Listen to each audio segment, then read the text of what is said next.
आणि मला एवढंच सांगायचे, तुम्ही विचारला ना प्रश्न हवा कोणची, हवेचा प्रश्न म्हणजे कसं आहे माहिती का, कसं आहे सत्य ते सत्य, सत्याच्या मागे चला. विचार कसा आहे, सत्याला आपल्या तळागाळातला माणूस कोण आणायचे. निकम साहेबाचा विजय 100%.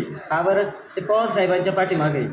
पण पवार साहेबांची जर एक जरी सभा झाली ना तरी अख्खं राजकारण पलटी होऊ शकतं. का बरं, पवार साहेबांची इतकी ताकद आहे, पवार साहेबांच्या पाठीमागे आहेत ती. आज त्यांनी जर पवार साहेबांना जर सोडलं ना तरी निकम साहेबांना मोठा धक्का बसू.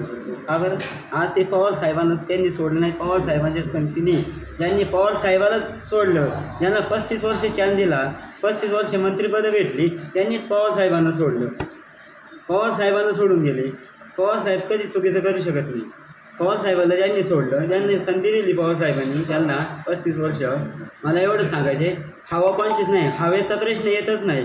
जिथं कामाचा प्रश्न असतो, ज्याची कामं दिसली तर लोकांना फक्त कामं पाहिजे, लोक कामं बघतात.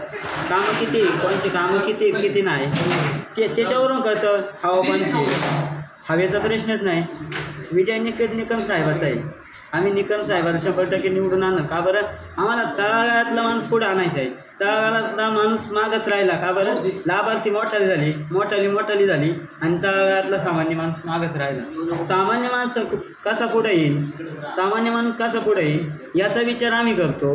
आम्ही असा विचार करत नाही की सामान्य माणूस मागे राहिला पाहिजे.